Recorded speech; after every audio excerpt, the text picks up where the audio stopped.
পেঁয়াজ রসুন আদা সব দেওয়া আছে এর মধ্যে। আমি আলুটা লাল লাল করে ভেজে নেব। দুটো শুকনো লঙ্কা, একটা তেজপাতাকে দুভাগ, দারচিনি, এলাচ, সামান্য একটু জিরে, পেঁয়াজ, 1 চিমটে নুন। আপনারা জানেনই পেঁয়াজ গলে যায় নুন দিলে।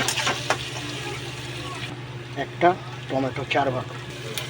পেঁয়াজ গলে গেছে, এরপরে দেবো মশলা পেস্ট করা হয়েছে, যেটার মধ্যে পেঁয়াজ আছে, আদা আছে, রসুন আছে, গোটা গরম মশলা আছে, দারচিনি আছে।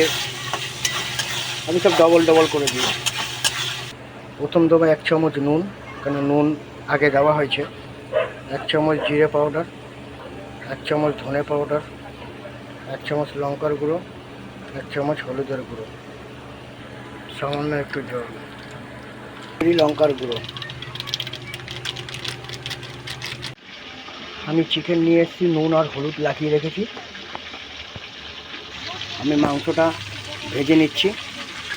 কিছুটা ভাজা হয়েছে লাল লাল করে। আমি কদিন ছিলাম না, একটু দূরে কাজে গেছিলাম, যার কারণে আপনাদেরকে ভিডিওটা দিতে পারিনি। কষে গেছে, আমি মশলাতে করে জল দেবো। লোকে চিকেন দিয়ে কষায়, মাংস দিয়ে কষায়, আমি সেটা দিয়ে কষাবো না। জলটা টকবক করে ফুটবে, টকবক করে ফুটে গেছে। এবারে দেবো আমি আলুটা সিদ্ধ হবে। আলুটাকে ছেঁকে তুলে নেব। আমার আলু সিদ্ধ হয়ে গেছে, আমি আলু সিদ্ধ তুলে নিয়েছি। মাংস সব সিদ্ধ হয়ে গেছে, মাংস সব দিয়ে দিলাম। ভাজা মাংসটা, শাহি গরম মশলা, এরপর দেবো মটন মশলা। মাংসটা আগে সিদ্ধই করা ছিল, ভাজার পরে সিদ্ধ হয়ে গেছিলো। জলটা ফুটিয়ে মাংসটা দিয়ে আরেকটু সিদ্ধ করে নেবো। আমাদের মাংস হয়ে গেছে, এইবারে লাগাবো।